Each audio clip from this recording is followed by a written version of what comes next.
ना इधर ना उधर, सीधे मुद्दे पर नजर। और क्या है आज की खबर, आप देखना शुरू कर चुके हैं न्यूज़ 18 पुनीत के साथ मेरे वरिष्ठ सहयोगी अंकुर जी भी मौजूद हैं। और एक खबर निकल कर सामने आई है, भारत और पाकिस्तान के बीच जो टेंशन बना हुआ है, इसी से जुड़ी हुई खबर है। ईरान के विदेश मंत्री अब्बास अराक्ची भारत आने वाले हैं, 7 से 8 तारीख को भारत आने वाले हैं। और उनके भारत दौरे के मायने क्या हैं, इसी को आज हम चर्चा में समझेंगे। सिचुएशन बिगड़ती जा रही है। वही मैं पूछ रहा था आपसे कि ईरान के विदेश मंत्री अब्बास अराक्ची अगर हिंदुस्तान आ रहे हैं और ये टेंशन बना हुआ है, इसको कैसे देखा जाए? क्या अराक्ची अपना मसला लेकर भी आ रहे हैं भारत के पास कि भाई ये सब बातचीत चल रही है और इसमें ये सिचुएशन है तो हमको सपोर्ट चाहिए? क्योंकि बिज़नेस के मामले में मैं ये देख रहा था कि हाल के कुछ सालों में ईरान का ट्रेड पार्टनर, जो 5 टॉप मोस्ट ट्रेड पार्टनर हैं, उसमें भारत भी है। और वैसे भी अमेरिका जो है, वो अमेरिका की तरफ से कह दिया गया है कि भाई बिज़नेस अगर करोगे तो मुश्किल में पड़ जाओ। इसमें 2-3 चीज़ें हैं। और ईरान के विदेश मंत्री का जो भारत का दौरा है, उसमें 2-3 मुद्दे हैं। एक मुद्दा तो ईरान के ऊपर जो प्रतिबंध हैं वो हैं, क्योंकि ईरान को जो ट्रेड को, इंडिया एक तरह से काफ़ी बड़ा ट्रेड पार्टनर है ईरान का। अब तो बंद कर दिया, काफ़ी हद तक कम कर दिया, लेकिन ईरान से काफ़ी तेल खरीदा गया।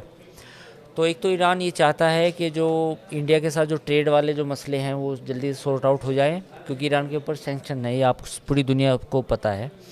दूसरा, जो रीजनल कॉन्फ्लिक्ट हो रहा है अमेरिका, इंडिया और पाकिस्तान के बीच में, मतलब कॉन्फ्लिक्ट होने के आसार हैं, उसमें कहीं ना कहीं ईरान चाहता है कि मेरी भूमिका हो, क्योंकि ईरान नहीं चाहता कि अगर यहाँ पे कोई फ्रंट खुलेगा तो फिर अमेरिका को एक मौका मिल जाएगा ईरान को और ठंडा करने के लिए। अगर भारत पाकिस्तान का मसला हुआ तो वो ईरान के लिए सही नहीं होगा।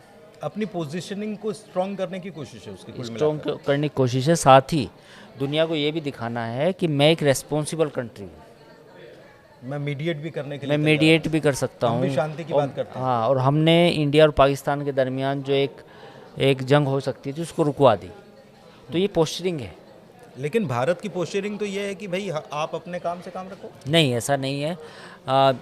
आप मानिए भारत की तरफ से कोई प्रतिक्रिया, क्योंकि जब उन्होंने 5 दिन पहले ऑफर किया कि हम मीडिएट करने के लिए, अच्छा नहीं, मीडिएशन का प्रस्ताव तो इंडिया ने उस तरह से नहीं लिया। मीडिएशन का प्रस्ताव तो इंडिया किसी का भी नहीं ले रहा, क्योंकि हमको चाहिए ही नहीं। हाँ, खबर तो ये भी आई कि एनआईए ने अपनी जांच पूरी कर ली है। मतलब इसीलिए ये मैं कह रहा हूँ कि एक ये होता है कि आपने तुरंत रिएक्ट किया, दूसरा होता है कि जांच भी पूरी हो गई, रिपोर्ट भी शायद सरकार के पास पहुंच गई, जिसमें पाकिस्तान, आईएसआई सबका नाम भी आ गया, तो आपके पास सबूत भी हैं। बिल्कुल बिल्कुल। बेसिकली आपने पाकिस्तान ने एक माहौल बनाया पूरी दुनिया में कि जो पहलगाम हमला हुआ उसके जो सबूत हैं वो किसी को भारत ने शेयर नहीं किए। ये हमला एक फॉल्स फ्लैग ऑपरेशन था, यानी कि झूठा था। तो इंडिया ने इस दौरान जांच की अपनी। हालांकि एक राउंड जो फॉरेन डिप्लोमेट्स हैं उनके साथ दिल्ली में हो चुका है। अब आने वाले समय में मुझे लगता है कि 2-4 दिन में या 1-2 दिन में जो सबूत हैं पाकिस्तान के खिलाफ, वो पूरी दुनिया को दिखाए जाएंगे, बताया जाएगा कि कैसे पाकिस्तान ने ये ऑपरेशन किया पहलगाम में। तो एक तो चीज़ भारत इसको डिबंक करना चाहता है। दूसरा, इंडिया की पॉलिसी ये है कि वो अपने हिसाब से काम करेगा, कोई जल्दबाजी में कोई ऐसा कदम नहीं उठाएगा जिसके नतीजे इतने बड़े ना हों। पुनीत, इसमें मैं आपको एक बात कहना चाहूँगा कि जब बालाकोट में हमने अपना एयर स्पेस छोड़ के पाकिस्तान के या पीओके के एयर स्पेस में गए, तो वो एक मैसेजिंग भी थी कहीं ना कहीं पाकिस्तान को कि भाई अब हम तुम्हारे स्पेस में आ सकते हैं, बम डाल सकते हैं। लेकिन क्या उसके बाद पाकिस्तान रुका? नहीं रुका। तो जो मैसेजिंग पूरी थी वो एक तरह से नाकाम हो गई। तो अब की बार इंडिया जो मैसेज देना चाहता है पाकिस्तान का, वो स्ट्रॉन्ग मैसेज देना चाहता है, क्योंकि कहीं ऐसा ना हो कि इस बार भी हमने कोई हल्का सा कोई लिमिटेड ऑपरेशन किया तो पाकिस्तान तो 1 साल बाद फिर कर देगा। तो एक स्ट्रॉन्ग मैसेज देने की कोशिश है। और एक चीज़ जो आप कह रहे थे कि एक तो पहले एक मीटिंग हो चुकी है, दूसरी तरफ खबर ये है कि एनआईए ने अपनी रिपोर्ट तैयार कर ली है, उसके पास सब कुछ पुख्ता चीज़ें हो गई हैं। फिर आप बता रहे हैं कि 1-2 दिन में वो सब भी हो जाना है कि बाकी राष्ट्रों को, बाकी दुनिया कंट्रीज़ को बता दिया जाएगा कि भाई ये है। तो ये आगे की टाइमलाइन भी बता रहा है।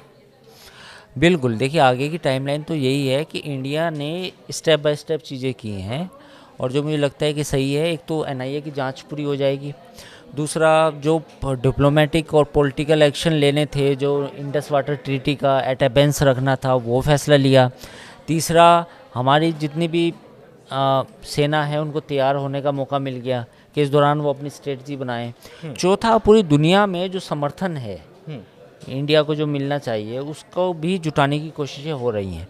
एस जयशंकर के पास दुनिया के लगभग काफ़ी देशों के फ़ोन कॉल्स आए हैं और आज सबसे ज़्यादा बिजी वही है। सबसे ज़्यादा बिजी वही हैं। और जेडी वेंस का एक बयान आपने देखा होगा जिसमें जेडी वेंस ने क्या कहा है कि हम भारत का उस मामले में सपोर्ट करते हैं कि वो आतंकवाद के ख़िलाफ़ कार्रवाई करे और साथ ही पाकिस्तान से ये भी उम्मीद करते हैं कि वो पाकिस्तान जांच में सहयोग करे। तो एक तरह से जेडी वेंस का बयान अपने आप में इस बात को पुख्ता करता है कि अमेरिका में भी सपोर्ट मिल रहा है। अमेरिका हालांकि उस तरह खुल के नहीं आया, बट इट डजंट मीन कि वो नहीं आएगा।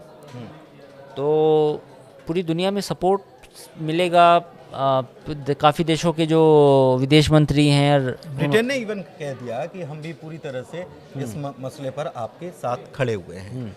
तो कुल मिलाकर ये दो चीज़ें निकलकर सामने आई। एक तो ईरान की तरफ से, ईरान और अमेरिका के बीच जो चल रहा है उसको भी आपने समझा और टेंशन खासी बनी हुई है, इतनी ज़्यादा बनी हुई है कि अब आने वाले वक्त में क्या हो, बातचीत की जो बात कही जा रही कि चल रही है, वो अगले दौर की मीटिंग तय नहीं है कि कब होगी, तो वो होगी कि नहीं होगी, एक मसला ये भी है।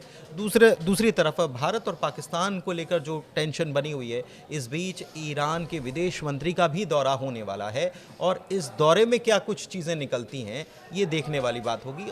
कहा जा रहा है कि 7 से 8 तारीख को वो हिंदुस्तान आ सकते हैं, बातचीत कर सकते हैं। हो सकता है कि परमाणु बातचीत को लेकर जो चल रहा है उसकी रिपोर्ट भी करें, उसके बारे में बात करें, और ये भी हो सकता है कि भारत और पाकिस्तान के बीच जो स्थितियां बनी हुई हैं इस पर भी बातचीत हो। फिलहाल इस वीडियो में इतना ही। ये चर्चा कैसी लगी ज़रूर बताइएगा। हमारे चैनल को लाइक कीजिए, सब्सक्राइब कीजिए। धन्यवाद।